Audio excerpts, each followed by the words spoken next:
guys, how's it going? Hope you enjoyed that little kind of, I don't know, cinematic style intro. I was just messing around because we went for a little walk yesterday, and I thought I'd take this camera because I've got a new Sony A6500 which shoots in 4K, which is just crazy, and also like a wide angle lens so you can get more in the shot. You can probably notice if I do that, you'll see a lot more of me in the shot and all the other stuff around here. But anyway, yeah, I just wanted to test it out and yeah, see what it was like. And the quality just looked insane on the just looking at it on the laptop. Anyway, not sure what's happening today. I think we just got to go to the gym as normal, just trying to hit this hard because we've got some holidays coming up, especially in the summer as well, so I just want to look good for that. But who's in trouble, mind you, it's not just you, it's also you as well, and you.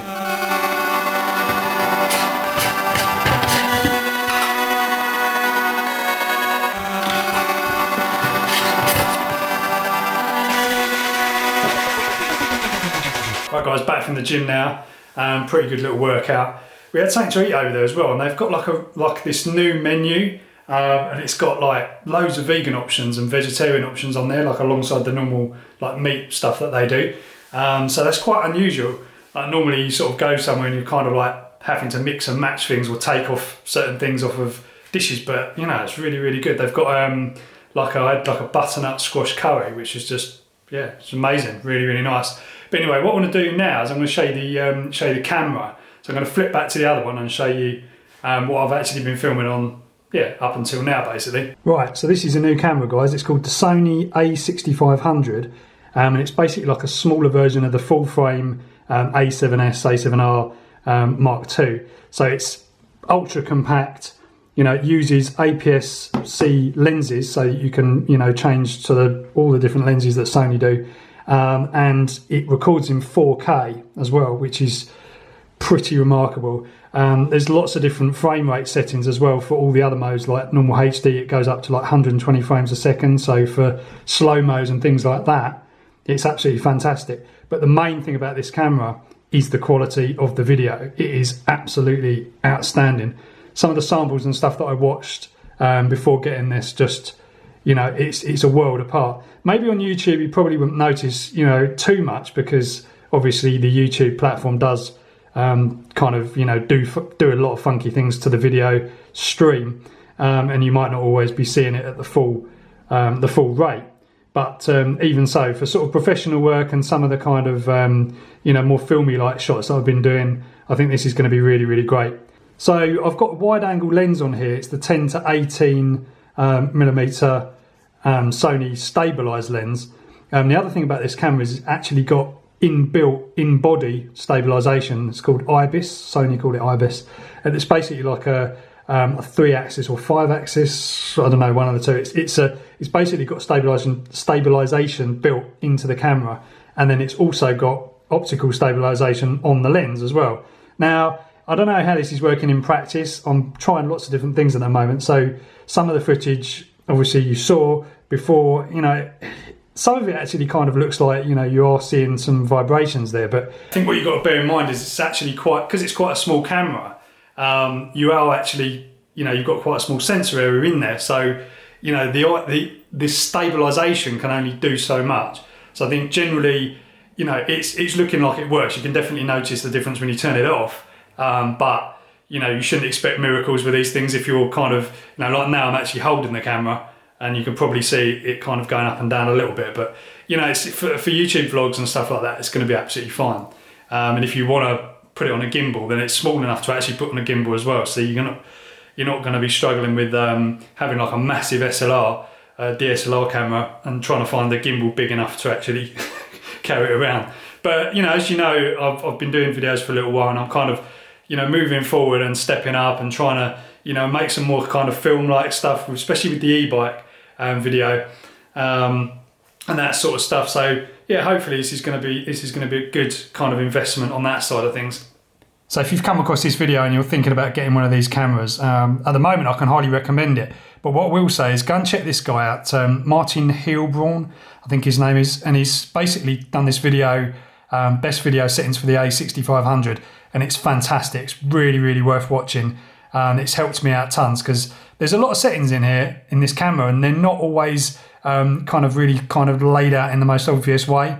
And also, you know, some of these settings you get when it's actually brand new, the way it's set up, you know, it probably isn't going to work for most sort of things. So it's not like an auto camera, and you can't just kind of turn it on and go. So there's been quite a little learning curve on this one anyway, but I like that sort of thing because it gives you the ability to fine tune it exactly how you want it. So I'm by no means like an expert on this camera or anything yet. I'm just completely kind of new to it really. So check out Martin's video about how to set this camera up, because it literally goes through step by step of how to get it to the right settings. But there is something that I came across which I didn't find in any video, so I thought I'd just kind of point this out. Hopefully it will help someone. But basically what I noticed was when shooting in quite dark kind of scenes, handheld, I would kind of move the camera around and you'd get this kind of like stuttering kind of effect, which I thought, this is crazy. I've never seen this before on any Canon or anything like that. It's like, what is actually going on? But if you look in the menu here, and I found this on a forum, I can't take full credit for this, but if you look in the menu and you go through here, page 2 of 9, so there's this setting here called auto slow shut. Now if you turn that, that's actually turned on by default. If you turn it off, that problem goes away. So I did see that there was like a couple of forum posts, you know, asking about this question, and it's quite a tricky one because I mean, you know, it took me a while to find the solution because, you know, when you're googling around, you don't always put in the right stuff like shaky video or you know, how do you kind of, you know, summarize what that problem is. But actually, I did manage to find it. So if you do have that problem, just look for that auto slow shut. I believe it's the same on the 6300 as well. So, and maybe the other 6000 series cameras. So check that out. That is one thing that really, really helped. But other than that, yeah, there's lots of there's a hell of a lot of settings on here which you can do, and you can assign different functions to the different function keys on here. So, for example, I've got a zoom on one of these buttons, which is actually, you won't see it here properly, but it's actually like a digital zoom. But it's quite interesting because the camera's got a 6K sensor in it. So I think somehow they managed to do this, you know, kind of it's almost like an optical zoom. It's very smooth. Let's see if I can point it over here. But yeah, it's a very sort of smooth, almost like an optical zoom, but it's not an optical zoom. It's a digital zoom. But it's useful if you're trying to get something which is a little bit further away than the lens reach. Obviously, this one's not a very kind of long reach lens, so you know, I might be using that from time to time. So the other thing I've been messing around with, which actually is quite interesting, this camera actually allows you to add apps to it. Now, normally the Sony way of doing it is do it through the system, through the website and everything else. But there's this really interesting website called sony-pmc.appspot.com. The first thing you've got to do if you want to do this is go to this exact URL here. I'll put it in the description as well, so you might not be able to see it that well. And then what this does is it actually installs a plugin to your browser. Now you need that, and what it does is that then allows the browser to communicate with the camera by USB. That is crazy, but that's how it works. And you've got two options here. You've got Windows and Mac. So you can click on, obviously, the Mac version, which I've done, and then it installs the plugin to the browser. So you've got to be using Safari or Internet Explorer on Windows, and then it'll work. Once that's done, once you plug the computer or the camera into the computer, you can actually go to this section here, and you've got basically like Open Memories Tweak, Open Memories App Store, different things like this. Now, this one's particularly interesting, Open Memories Tweak, because it allows you to bypass the record limit of about 30 minutes of the camera, which is the same, you know, on a lot of these cameras. You can't go past about 30 minutes. So this actually allows you to bypass that. And I'll show you the back of the camera now with this particular app installed. So if we scroll across to the Applications tab and then hit application list, and you'll see here, here's the different apps which are actually installed, and I don't know if it's going to focus that well. Incidentally, this G5X that I'm on sometimes has trouble focusing, although the focus is actually pretty good, but it's nowhere near as good as the Sony one. The Sony one is just super quick, and it's mind-blowing how fast it actually is. So once you get into the actual app itself, the Open Memories tweak, you sort of see some basic information about the camera there, and then you scroll across and you've got this disable video recording limit here. So you can basically just check that box.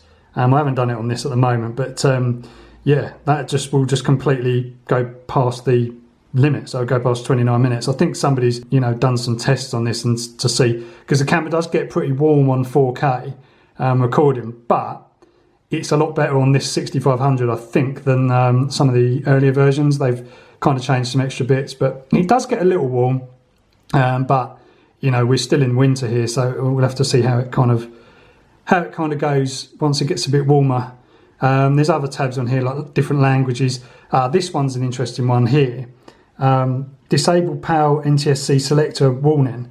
Now, without that disabled, every time you turn the camera on, it will show an Ntsc warning showing that the camera's in Ntsc mode. Obviously only if you're in Ntsc mode, but it still pops up. And the reason I've got it set to Ntsc mode is, well, it gives you more flexibility. There's more frame rates available in Ntsc mode. But the bugbear was obviously when you turn the camera on, you get this message, and you have to actually confirm the message every time. So when you're trying to film something quick, it can be a bit annoying. But this app just basically solves that. So I mean, that is so fantastic. That you have to actually tick that before you want to make any changes.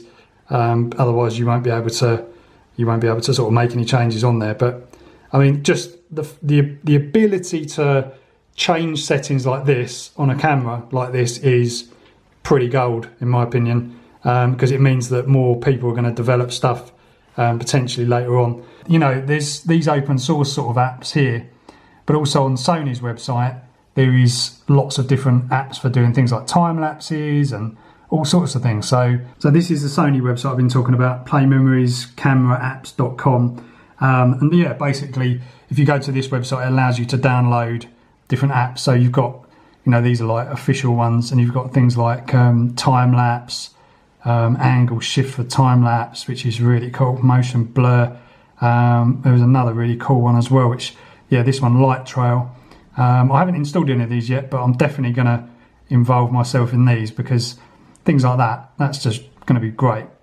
Getting all these different things, and it does it all on the camera as well. So you can just basically, export a time-lapse video without having to put it into any other software and speed it up or assemble the images like you have to do with GoPro. It's all done on this bad boy.